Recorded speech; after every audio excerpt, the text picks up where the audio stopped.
میجنگد، ما داریم موین غفورов. امروز در یکی از شهرهای امریکا امروز محاربه دارد که مرا با طریق تلفن گفت بابا حاجی در حقم دعا کن که امروز من محاربه دارم که در روی عالم مسلمان هستند. ما دعای عموم میکنیم هر روز، اینها را مقصد در هر نمازی که میخوانیم این دعاهای ما در حق اونها هست. هرگاهی که مثال میبرایند خب از هر نوع ورزشی که باشند وقتی پیروزی را به دست میارند، البته این یک آبروی مقصد مردم مسلمان در روی عالم است. این را ما قبول داریم برادران عزیز و گرامی. این نفرهایی هست که مقصد من اینها را دیدم، اینها را من میدانم، ولی بسیاری از اینهایی هست با داریم که اونها را من ممکن که یا فراموش کردم یا ندانم، ولی اینها را هم برادران عزیز در مد اول قرار بدیم. موین غفورов داریم، بهروز ظهورov داریم، اعظم غفورov، لایق رجبov، محمدالله اسکندر، محمد نعیمov. الحمدلله همه اینها مسلمانند، فرزند مسلمانند. همه اینها مردم تاجیک ما هستند. در برابرش برادران از ببینید ما کیها داریم. دلشاد نظرov داریم، یکی از پهلوانهای المپی، خب خیلی معروف و مشهور. بهروز خواجه زاده داریم، این هم یکی از پهلوانهای جهانی است. دیگر بین رسول باقیov داریم که قریب در زبانی نه تنها مردم تاجیک، غیر تاجیک هم در دهن اون مردم هم نام رسول معروف و مشهور است که حتی در روسیه هم مقصد باز به تعلیم فرزندای ما و شما، به تعلیم مثال همین ملت ما و شما، اینها با مقصد چی دارن؟ خدمت کردیستن، مهنت کردیستن. همچنان خیرالله نظریف داریم، این هم یکی از گویم پهلوانهای جهانی است. محمد داریم به نام جگه مشهور است. پرویز صابیرov داریم، شکر محمد داریم از مردم بدخشان. همچنان محمد نبی داریم، خارکشov، سعید جلال داریم، سعیدov، پهلوان شمشاد داریم، پهلوان سامان داریم که همه اینها من اینهایی هستند که اینها الکی گویم دایم بعضی همین موسمایی که می شود اینها را ما می بینیم، ولی گفتم که بسیاری اینهایش که هست من ندانستم یا فراموش کردم، لیکن من در حق یا همیشه دعاگو هستم و همیشه جانبدار هستم. در حق این جوانای خودمان، پهلوانهای خودمان دعا میکنم که خدای مهربان صف اینها کم نشود و دعا میکنم که خدای مهربان اینها نامبرداری هم دین ما و هم نامبرداری مردم تاجیک ما باشند. این برادرای عزیز، من وقتی این سوال شما را نگاه کردم در ذهن و در خیالم همین هم آمد که چرا ما امروز از پهلوانهای خود ما فراموش کردگیم؟ چرا؟ اینها هم کم نیستن. شما یک بارک داخل اینترنت چین همین نامهای من گرفتم، هر کدام چند نام شب نویس ده ها مسابقه و محاربه هاشون در روی جهان مردم تماشا میکنند. الهی مهربان خاتمه هممون به خیر و ایمان هامون با سلامت نگه دارد. سلام علیکم و رحمت الله و برکاته.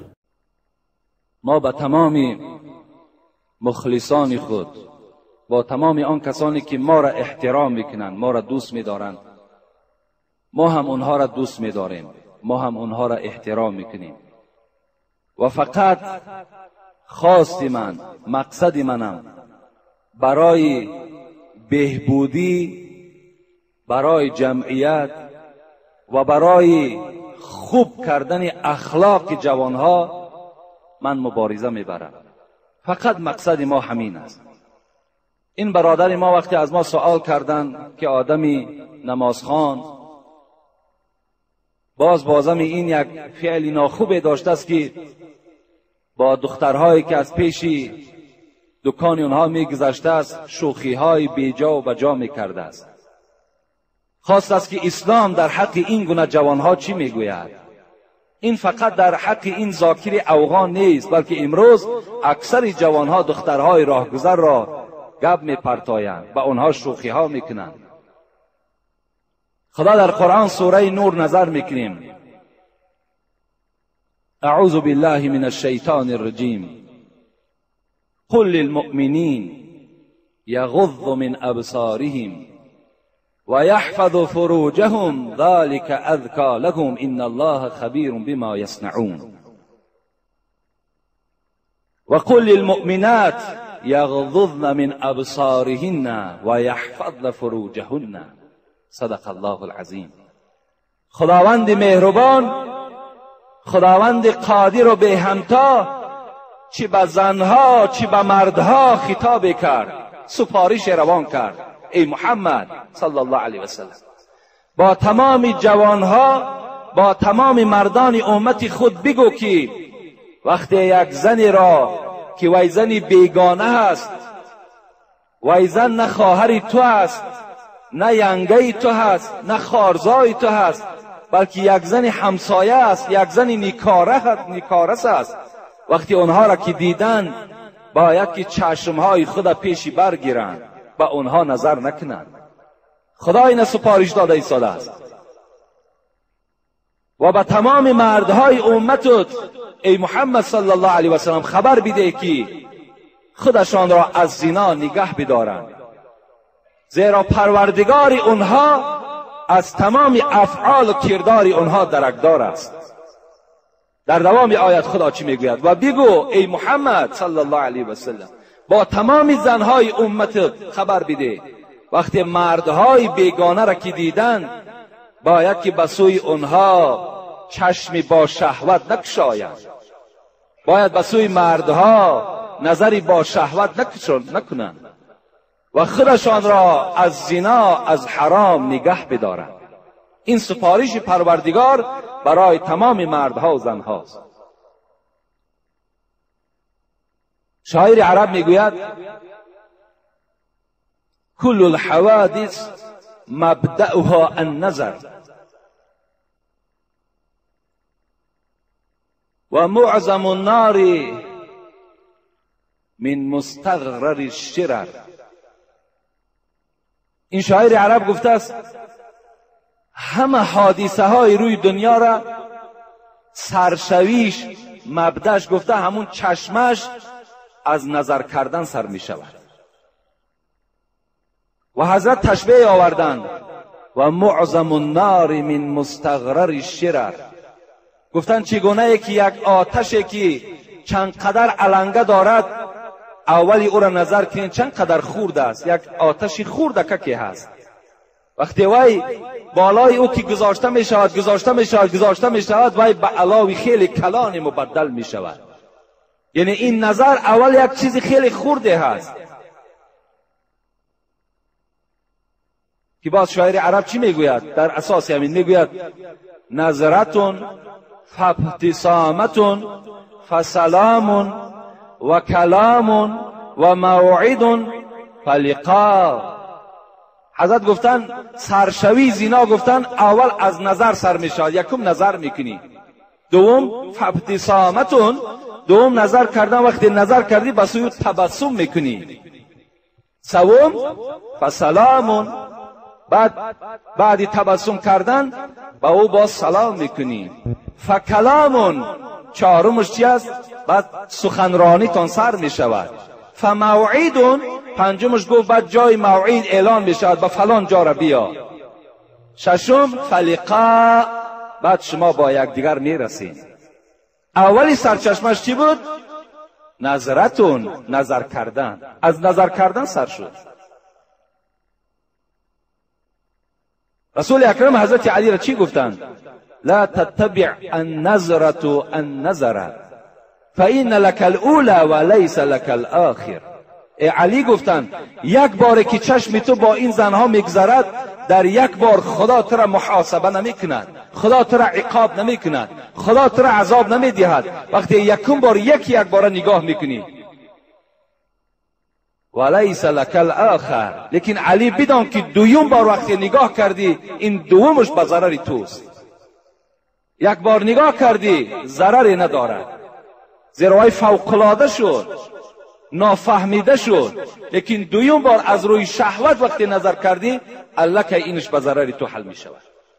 جوان عزیز، از این شوخی های بیجا دور باش. یک قصه به یادم آمد. میگوید یک جوان نزد رسول اکرم آمدند و گفتند ای حبیب خدا، همینجا یک تکلیف شده است، باور کن خودمانم دلاورم نمیشیم، بلکه میگن همینجا یک برای بعضی باز کمبودی هایی که پیدا شده است میگن یک صندوق گردانیم که همون کارگرها تامین شوند. گفته خیلی سخنشون قبول کردیم. یک جوان نزد حبیب خدا آمدند و گفتند ای پیغمبر خدا، من میخواهم که زنا کنم، آیا بر من رخصت نمیدهی؟ یاران پیغمبر که در اطراف پیغمبر نشسته بودند میگوید بی نهایت غضبناک شدند.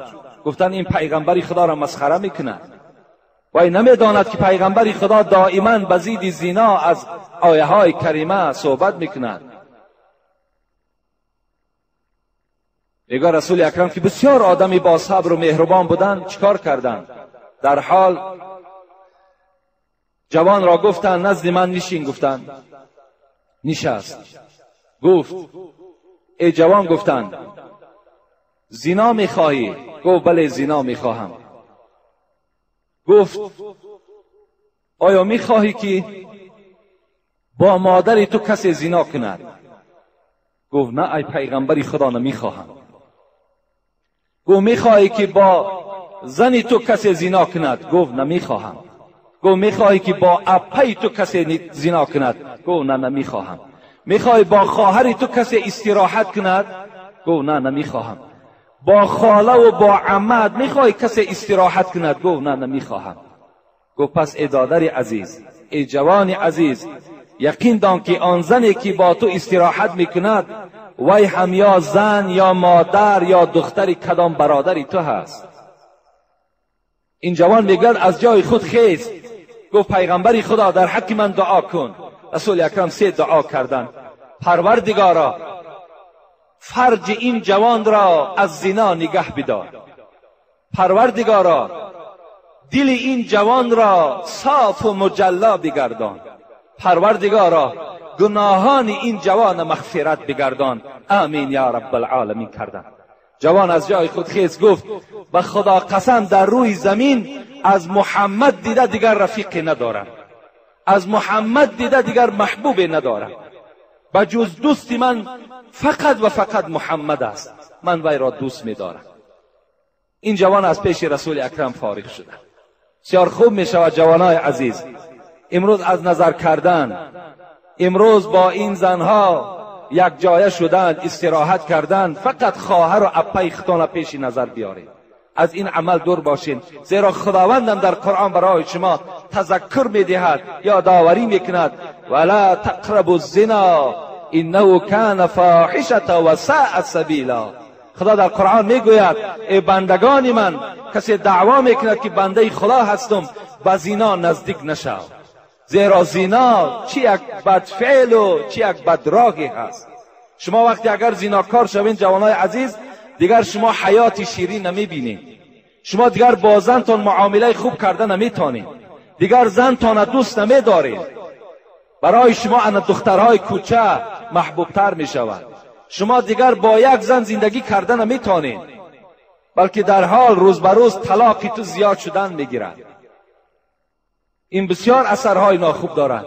بین امروز خداوند 1450 سال پیش قریب ما و شما را گفت به زنا نزدیک نشوین. حکمتش امروز برآمد. سپید کی درک داشت؟ از کسل سپید کی درکدار بود؟ امروز دنیا را سپید اشغال کردگی هست، هیچ طبابتی ندارد. سرچشمش از چی است؟ از زنا کردن است.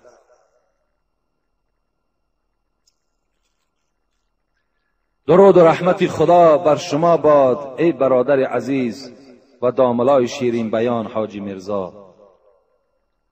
سوال: آیا نام اساسی ابو هریره چی بود و چرا او را ابو هریره میگویند؟ ابو هریره که ما به نهایت نام این حضرت را زیاد میگیریم، نام اساسیش در زمانهای جاهلیت میگوید عبدالشمس نام داشت. عبدالشمس، شمس گفته آفتاب میگویند، یعنی بنده شمس. اون زمانهای جاهلیت که بود عبدالعزا میماندن، بنده بوت، همون بوتهایی که بودن همون به نامهای همونها میماندن، یعنی از خدا و از آخرت که درکدار نبودن این گونه نامهای میماندن که یعنی فقط به همون خداهای خودشان چی بود؟ روانه بود. این ابو هریره در دوره‌های جاهلیت عبدالشمس نام داشت، بنده آفتاب. رسول اکرم وقتی که ایمان آوردن، یعنی سال 7 هجرت بود که ایمان آوردن، وقتی ایمان آوردن پرسیدن که تو چی نام داری؟ گفت من عبدالشمس نام دارم. گفت تو عبدالشمس نیستی، تو نامت عبدالرحمن است. رسول اکرم نام ابو هریره را به عبدالرحمن تغییر دادند. عبدالرحمن ابن صخرین، پدرشان صخر نام داشت و خودشان عبدالرحمن نام داشتند. چرا کنیت ابو هریره داشتند؟ اصلا رسول اکرم را ابو هریره نمیگفت، بلکه ابو هر میگفت، زیرا هر این مذکر است، هریرهش مؤنث است. یعنی ابو هر گفته فریاد میزد. کسی ابو هریرهش میگفت که مرا پیغمبر خدا ابو هر گفتند، از این خاطر ابو هر گوید مرا. و این نام از کجا پیدا شد؟ میگه در آوان جوانیش این ابو هریره با پیشیک بسیار بازی میکرده است و گربه را به نهایت دوست میداشته است. این لقب، این کنیتش از جوانیش بوده است، یعنی بسیار که محبوب همین گربه کی بوده است. از این خاطر رفیقایی که همراه خود داشت با همین کنیت ابو هریره گفته آمده، حتی که دوره اسلام هم که آورد این لقبش گم نشد، بلکه ابو هریره باقی ماند. ابو هریره یکی از نفرهایی هست که ابن جوزی میگوید که در بین تمام صحابه ها یگانه ابو هریره حدیث زیاد حفظ میدانست و روایت کرده است. 5374 حدیث را ابو هریره روایت کردگی هستند. همه این از زیاد میدانستند. میگوید که سبب بسیار دانستن این حدیث های من در چی سبب بود؟ من شب و روز همراه پیغمبر بودم. من از اهل صفه بودم. اهل صفه گفته دائم در همون مسجد پیغمبر خدا نشسته بودند. اونها هیچگاه از مسجد جدا نمی شدند. هر صدقه‌ای که به پیغمبر کی می آمد، رسول اکرم که صدقه را کی نمی خورد به اهل صفه می داد. یعنی همون ابو هریره شون همراه چند شیخای دیگر که 40 یا 45 تا 70 میگویند بودن، همون شیر را چکار میکردن؟ میخوردن. از سبب دانستن من میگوید زیاد حدیث این است که با پیغمبر خدا بودم، من کار دنیا نمیکردم. دیگر سببش این بود که ابو هریره نه زن داشت نه فرزند، بی زن و بی فرزند بودن. چنان حضرت محب پیغمبر بودن که میگوید چنان پیغمبر را دوست میداشتم که در رگ و در خونم محبتش چسبیده بود. از چهره پیغمبر میگوید هیچگاه سیر نمیکردم. 1 ساعت از پیغمبر جدا میشدم گویا که قیامت بر بالای من آمده باشد. نمیتونستم از پیغمبر جدا شدم. هر روز وظیفه میگد این بود که 12,000 بار استغفرالله میگفتم. 12,000 بار. یک رشته دراز داشت، میگوید که 1000 گره داشت، مثل تسبیح های امروزه ما و شما. استغفرالله استغفرالله استغفرالله میگفتن. پروردگارا به سوی تو توبه کردیم، به سوی تو توبه کردیم. شب میگوید آن شب برای من حرام بود که اگر با این رشته خود 1000 بار سبحان الله نمیگفتم. پاک هستی تو ای پروردگار. پاکی پروردگار را میگفتم، بعدا سرم میماندم خواب میکردم. این گونه محبوب خدا بودن. انا همین است سببهای ابو هریره بودنش. میگوید یک مادر سال خورده داشتند، بسیار مادر پیرانسال بود. چند بار دعوت میکردن، اسلام نمی آورد. باری میگوید ابو هریره میگوید وقتی دعوت کردم که مادر اسلام بیار، با محمد صلی الله علیه و سلم پیرو شو، میگوید چنان یک سخن ناسزای در حق محمد گفت که دیگر طاقت نکردم. از جایم خیستم، گریان به نزد رسول اکرم آمدم. گفتم ای پیغمبر، اگر دیگر نفر این سخن را میگفت و رو پاره پاره میکردم، لیکن مادری من در شأن تو چنان سخن قبیحی گفت که من دیگر طاقت کردن نتانستم، خانه رو ترک کردم. یا در حقش دعا میکنی خدا هدایتش کند، یا دیگر اون خانه من نمیرم. رسول اکرم دست برداشتم، گفتم پروردگارا مادر ابو هریره را اسلام عزت ببخش. آمین گفتند. ابو هریره میگوید گشته آمدم، نگاه میکنم که دروازه محکم است و شرشر آب میآید، ریختن آب. یعنی آدم وقتی نو مسلمان شود باید که غسل کند، باید آبازی کند. میگوید آواز آب میآمد، دروازه را تق تق کردم، در آمدم.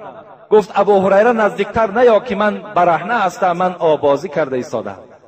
وقتی وای میگوید آبازی کرد، لباسهاش که در بر کرد، وقتی مرا دیدن برابر گفت اشهد ان لا اله الا الله اشهد ان محمدا عبده و رسوله. زمانی میگوید ایمان و اسلام در وجود مادر من تأثیر کرد. در پیش مادر میگه چگونه که یک لحظه پیش از سخن قبیح او گریه میکردم، این زمان چنان یک اشک شادی از چشم میریخت که گویا که فرزند من از دنیا گذشته باشد. اینقدر گریه مرا میگه فرا گرفت و دستی مادر ما گرفته و نزد حبیب خدا آمدم. گفتم پیغمبر خدا بشارت باد که مادر ابو هریره ایمان آورد. دست برداشت گفت پروردگارا محبت ابو هریره، مادر ابو هریره را و فرزند او را در دل تمام امتان من محبتش را جایگیر کن. گفته و آمین کردند. امروز تمام دنیا مادر ابو هریره و خود ابو هریره را دوست می‌دارند و احترام میکنند.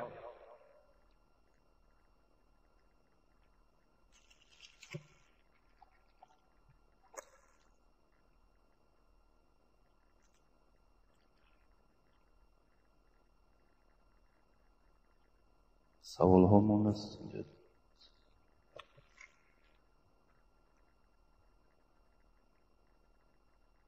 السلام علیکم اکای حاجی داملا عزیز و محترم. ما یک گروه اخلاصمندان شما از ناحیه کلخوزآباد اول از خدای متعال برای شما تنصیحتی و سلامتی نیک و حفظ شما و شما بر اینها را از کل بدخواهان میخواهیم. آمین. بعدا ثبت های شما را بر دوام به صبرانه انتظاریم. اکای داملا ما در کسیت 49 شما را در باب نکاح درباره بعضی چیزها فهمیدیم. من گفتنیم که من از ناحیه آرجانکیزآباد زنگ گرفتم. در عین نکاح در پشت من سوزن سخت می‌کردند. اگر این عمل ناجایز باشد من از سر اینو نکاح کنم یا نه؟ با احترام مخلص شما. این سوزن زدنم یک نوع بدعت است، یک نوع خرافات ها هستند. اینا از اسلام ما نیستند، مگر که اینا عرف و عادت همین مردم ما شدند که در پشت همان بچه را که نکاح میکنید سوزن میزنید. این هم هیچ معنی ندارد. نکردن هزارها بار افضل و بهتر است. لیکن این برادر در نکاحش ضرر زیان نه آمده است. یعنی این باید از سر نکاح نکند، بلکه امروز مادامی که دانست و فهمید بر دیگر برادرهایش تبلیغ کند که این عمل عملی نادرست است. باید که ما این عمل را ترک کنیم. اکای داملا التماس با این سوالهای من باز جواب گویید. بعضی آدمان 4 رکعت سنت پیشین را در خانه میخوانند و 4 رکعت فرض را در مسجد خوانده، بعدا باز 2 رکعت سنت را در خانه میخوانند. همین آدمانی که همین خیل نماز میخوانند خانهشان از مسجد 300-400 متر دور میباشد. آیا این عمل درست است یا نه؟ البته اگر سنت ها را ما و شما در خانه خوانیم خودش سنت است. زیرا رسول اکرم حدیث های مبارکش است که شما خانه هاتان به قبرستان مبدل نکنید. مقصد که یعنی در خانه هاتان نمازهای سنت خوانید، نمازهای نافله را در خانه خوانید و آمده فرض در نماز در مسجد جماعت کنید. این حدیث پیغمبر خداست. اگر مبادا که کدام برادری که در مسجد هم که اگر سنت چه خواند این غلط هم نیست، این نادرست هم نیست، لیکن اگر رفته و در خانه‌ش هم که خواند این افضل تر است و باید ما و شما ملامت نکنیم. این خوب است. شما میتونین حتی در همین مسئله های فقه حنفی اینا مثلا گوری میری را تماشا کنین، میگوید که سنت بامداد باید در خانه خوانده شود. اگر مبادا در خانه خوانده نشد در راه خوانینش، در راه نشد بیرون مسجد خوانین، بیرون مسجد نشد پس یک استون مسجد خوانین، تا که در صف شما سنت نخوانید. های اندازه تأکیدها آمدگی است. یعنی در خانه ما و شما نماز که خوانیم، تمام جین و دیگرها از خانه ما و شما دور می شود با سبب نماز خواندن ما و شما.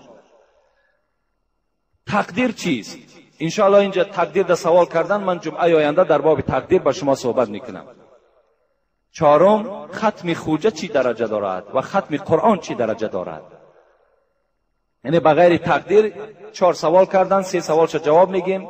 سوال یک سوالش که در باب تقدیر است، جمعه آینده انشاءالله من جوابش میگم. ختم خوجه و ختم قرآن. البته ختم قرآن از ختم خوجه دیده افضلتر و بهترتر است. ختم خوجه را خدا رحمت کند استاد ما بابای ملا شریف که همه شما میشناسید. امون حضرت در همین محله ما ختم خوجه نمیکردند. مرحمت همین سفیدای محله وجود دارند. میگو مادامی که همین ختم که بجا آوردن نمیتوانند و برای ختم خوجه که مردم زیاد در کار است و مردم سوره علم نشرح را نمیدانند، سوره قل هو الله را درست خواندن، سوره اخلاص را درست خواندن نمیتوانند، از این خاطر یک نفر آدم همین سوره تبارک خواند، 3 بار دیگه از پسش سوره اخلاص خواند، دعا کند، بس کفایت میکند. این افضلتر است میگفتند. از این خاطر ما هم که پیروای ایشان هستیم، شاگردای ایشان هستیم و در همه جا میگویم که ختم همین سوره تبارک خوانین، 3 بار سوره اخلاص خوانین، این بهتر افضلتر است. همین هم شخص خواند که قرآن گذراندگی باشد. آدمی قرآن ناگذرانده باشد و چی خود گناهکار می شود، چی شنونده ها گناهکار می شود.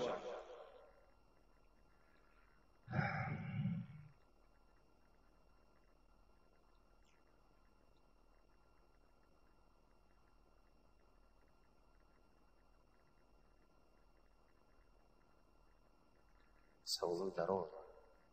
انشاءالله اینجا یک چند سوالای تعجیلی هم آمده است برادرای عزیز. ما اینها را جواب شد جمعه آینده خدا خواسته باشد با سوال جواب میکنیم، زیرا من اکثری سوالهایی که خیلی مهم بودند، چی در باب اسراف بود، چی در باب معرکه های نادرستی که ما و شما داریم اینجا سوالها شده است، و چی درباره محبت وطن دوستی بود. من با شما باید صحبت میکردم، از بس که وقت کی نیست. انشاءالله جمعه آینده من در این بابت ها با شما صحبت میکنم. فقط دیروز ما در قرغن تپه مجلس بود، در حضور مفتی، در حضور رئیس کمیته دین اسلام، در حضور ایشان سید جان و انجا معاون ولایت ختلان، میر شهر همون قرغن تپه و دیگر نفرها اشتراک داشتن. مجلس گذشت در اونجا، من از شما باید که اونها گفتن و تمام مردم خبر دهید، در اونجا در باب یعنی اسراف و معرکه های نادرست ما و شما گفتن صحبت کنید که چگونه که رئیس جمهورم مفتی را قبول کردن. اگر شما دیده باشین در باب همین اسراف و معرکه های نادرست صحبت ها کردن. و باز در باب اختلاف هایی که در امروز در جمهوری پیدا شده است، اختلاف هایی که آمین بلند، پای های کشاد، دست های بالای سینه، این مسئله هم خیلی یعنی موضوع مهم و گفتن که در این مسئله ها صحبت ها کنین، تا که بسیار یک نقطه حساسی هست که شاید که ناآرامی پیدا شود. برادرای عزیز خوب توجه کنید، من شما را تحقیر کردنی نیستم، من هیچ کدام شما را حقی سنگ زدنم ندارم، لیکن بسیار گرد همین موضوع مسئله های زیاد دیده شده ایستاده است، گفتو گزارها و گفتو شنیده های زیاد شده ایستاده است، عاقبت ناخوب دارد. بیاید همین مسجدهای کشاده ما و شما را ضرر نکرده است، بیاید همین داعی هایی که دعوت دارن پیش راه همین ها را نگیرید، بیاید همین مدرسه هایی که در ما و شما کشاده هستند دروازه همین مدرسه ها را نبندید. با یک آمین گفتن تو دنیا روشن نمی شود، با یک آمین گفتن تو جامعه اصلاح نمی شود، با یک دستی بالای سینه بستن تو شریعت مستحکم نمی شود. امروز موضوعهای مهم خیلی زیاد است، خیلی زیاد است. اگر چنده که زیر ناف گرفتن دست سنت است، پس گفتن آمین سنت است. همین طریقی که از ابو حنیفه ما و شما داریم، برادرای عزیز، به همان مراجعت میکنیم فریفته هیچ کس نشوید. از همین راهی که گرفتیم از همین راه بیرون نشویم که خطر زیاد داره. ما دوستار ابو حنیفه هستیم و میباشیم و همچنان میرویم. چی زلال و چی نقص و چی کمبودی در این مذهب دیدیم که رجوع به دیگر رویه ها و جریان ها میکنیم. امروز شیعه هم میخواهد جریان خودش در بین ما جاری کند، نصرانیش هم میخواهد جاری کند، تا که همین تاجیکستان آرام ما و شما را، این تاجیکستانی که اینقدر پیشرفتی دارد، رئیس جمهور چند قدر حرکت ها برای بهبودی کرده ایستاده است، همین ما و شما باور کنید از دست میتیم، بعداً پشیمان میشیم، فایده ما نمیکنه. این مسئله در اونجا دیده شد. بسیار از شما خواهش میکنم انشاءالله هر مسئله برآمد در ما توجه، در ما از ما پرسان، از هیچ کس نپرسید. خدای مهربان عاقبت ما و شما را به خیر بگرداند و تن همه ما و شما را خدای مهربان صحت و سلامت نگه بدارد و خداوند همه ما و شما را از جمیع گزندها و تهمتها در حفظ امان خودش نگه بدارد و خداوند این جمهوری ما را باز هم زیباتر و شکوفانتر بگرداند و تمام آن کسانی که در این جامعه ما خدمت میکنند برای بهبودی این مردم، برای آرام کردن این جامعه دلالت ها دارند، خدمت ها میکنند، خدا ایشان از کل آفت ها نگه بدارد. ربنا فاغفر لنا ذنوبنا وكفر عنا سیئاتنا وتوفنا مع الابرار برحمتك یا ارحم الراحمین. اینجا در چند برادرها خیرها کردن و گفتن که امین پسر من کسلیمند است، قطعی خانواده هم، التماس در همین ماه بزرگ در حقشون دعا کنید.